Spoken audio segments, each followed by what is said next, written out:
ನಾನು ಈಗಾಗಲೇ ಹಾಸನದಲ್ಲಿ ಬರೋದಕ್ಕಿಂತ ಮುಂಚೆ ಎಲ್ಲ ನಮ್ಮ ಮಾಧ್ಯಮದ ಮಿತ್ರರಿಗೆ ಭಾಳ ಸುದೀರ್ಘವಾಗಿ ಮಾತಾಡಿದ್ದೀನಿ.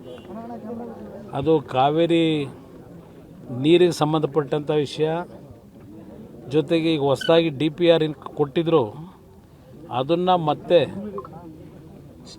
ಬೇರೆ ರೀತಿಯಲ್ಲಿ ಪುನರ್ವಿಮರ್ಶೆ ಮಾಡಿ ಕಳಿಸಿ ಅಂತಕ್ಕಂಥ ಒಂದು ವಾಪಸ್ ಕಳಿಸಿರ್ತಕ್ಕಂಥದ್ದೇನಿದೆ ಮೇಕೆದಾಟಿನ DPR ವಿಷಯದಲ್ಲಿ, ಅದೆಲ್ಲ ಸುದೀರ್ಘವಾಗಿ ಮಾತಾಡಿದ್ದೀನಿ. ಅದರ ಜೊತೆಗೆ ಇವತ್ತು ಈ ಊರಿನಲ್ಲಿ ಇಬ್ಬರು ರೈತ ದಂಪತಿಗಳು ಆತ್ಮಹತ್ಯೆ ಮಾಡ್ಕೊಂಡಿರ್ತಕ್ಕಂಥದ್ದು ಒಂದು ಭಾಗ. ಈಗಾಗಲೇ ರಾಜ್ಯದಲ್ಲಿ ಕಳೆದ 3 ವರ್ಷದಲ್ಲಿ ಕಾಂಗ್ರೆಸ್ ಸರ್ಕಾರ ಬಂದ ಮೇಲೆ ಸುಮಾರು 780ಕ್ಕೂ ಹೆಚ್ಚಿನ ರೈತರು ಆತ್ಮಹತ್ಯೆಯಾಗಿದೆ. ಈ ವರ್ಷ ಕಳೆದ 5-6 ತಿಂಗಳಿನಲ್ಲಿ ಬಹುಶಃ ನೂರಾರು ಆತ್ಮಹತ್ಯೆಗಳು ಪ್ರಾರಂಭ ಆಗಿದೆ. ಒಂದು ಕಡೆ ರಾಜ್ಯದಲ್ಲಿ ತೀವ್ರತರವಾದಂಥ ಬರಗಾಲ, ರೈತರು ಮುಂಗಾರಿನಲ್ಲಿ ಬಿತ್ತನೆ ಮಾಡಿದಂಥದ್ದು, ಆ ಬಿತ್ತನೆ ಮತ್ತು ಗೊಬ್ಬರದ ಸಾಲ ಮಾಡಿ ಬಿತ್ತನೆ ಮಾಡಿದ್ದಾರೆ. ಹಲವಾರು ಕಡೆ ಇವತ್ತು ಸಂಪೂರ್ಣ ನಾಶ ಆಗಿದೆ. ಎಲ್ಲೂ ಸಹ ರಾಜ್ಯದಲ್ಲಿ ರೈತರು ಇವತ್ತು ನೆಮ್ಮದಿಯಿಂದ ಬದುಕಲಿಕ್ಕೆ ಸಾಧ್ಯ ಆಗ್ತಿಲ್ಲ.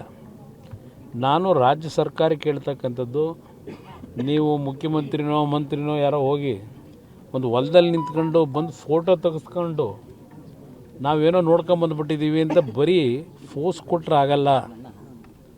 ಇವತ್ತು ಯಾವೊಂದು ರೈತರ ಆತ್ಮಹತ್ಯೆ ಪ್ರಕರಣಗಳು ಪ್ರಾರಂಭ ಆಗಿದೆ ಮತ್ತೆ ಪುನಃ, ಇದಕ್ಕೆ ಏನು ಕ್ರಮ ತೆಗೆದುಕೋಬೇಕು, ರೈತರಿಗೆ ಯಾವ ಆತ್ಮಸ್ಥೈರ್ಯ ತುಂಬಬೇಕು. ಬ್ಯಾಂಕ್ಗಳಲ್ಲಿ ಸಾಲ ಮಾಡಿರ್ತಾರೆ, ಈಗಾಗಲೇ ಬ್ಯಾಂಕ್ನ ವ್ಯವಸ್ಥಾಪಕರುಗಳು, ಆ ಮ್ಯಾನೇಜರ್ಗಳು ನೋಟಿಸ್ ಕೊಡಲಿಕ್ಕೆ ಶುರು ಮಾಡಿದ್ದಾರೆ. ಹಲವಾರು ರೀತಿ ರೈತರನ್ನ ಎದುರಿಸ್ತಾರೆ. ಇದರ ಹಿನ್ನೆಲೆಯಲ್ಲಿ ಸರ್ಕಾರದ ಜವಾಬ್ದಾರಿ ಏನು?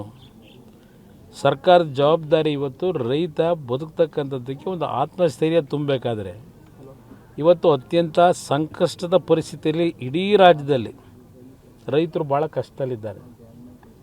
ಇವತ್ತು ನಾನು ಈ ಸರ್ಕಾರಿ ಕೇಳೋದು, ಇದೆಂಥದ್ದು ನಿಮ್ಮ ಗ್ಯಾರಂಟಿ ಸ್ಕೀಮ್ ಇದೆಯಲ್ಲ, ಈಗಾಗಲೇ ನೀವೇ ಪತ್ರಿಕೆಯಲ್ಲಿ ಬರ್ಕೊಂಡಿದ್ದೀರಿ, ಎಂಥದ್ದು ಮತ್ತೆ ಈಗ ಅದರಲ್ಲಿ ಭಾಳ ಮೋಸ ಆಗಿಬಿಟ್ಟಿದೆ, ಎಷ್ಟು ಇದನ್ನು ಕಡಿಮೆ ಮಾಡಬೇಕು, ಅದಕ್ಕೆ ಮತ್ತೆ ಪುನರ್ ಸಮೀಕ್ಷೆ ಮಾಡ್ತೀವಿ ಅಂತೇಳಿ ಇವತ್ತು ಇಷ್ಟು ಅಲ್ಲ 2 ತಿಂಗಳಾಯಿತು ಹೊಸ ಸರ್ಕಾರ ಬಂದು, ಹೊಸ ಮುಖ್ಯಮಂತ್ರಿ ಬಂದು. ಇವರು ಬಂದ ಮೇಲೆ ತಾನೇ ಹೇಳಿದ್ದು ಹಲವಾರು ರೀತಿಯಲ್ಲಿ ದುರುಪಯೋಗ ಆಗ್ತಿದೆ, ಇದು ಸರಿಪಡಿಸ್ಲಿಕ್ಕೆ ಸಮೀಕ್ಷೆ ಮಾಡ್ತೀವಿ ಅಂತ ಹೇಳಿ. ಈ 2 ತಿಂಗಳಲ್ಲಿ ಇನ್ನೂ 50% ಸಮೀಕ್ಷೆ ಆಗಿಲ್ಲ. ಇವತ್ತೇ ಪತ್ರಿಕೆಯಲ್ಲಿ ಬರ್ಕೊಂಡಿದ್ದೀರಿ, ಮಾಧ್ಯಮ ಸ್ನೇಹಿತರೆ ಬರೆದಿದ್ದೀರಿ.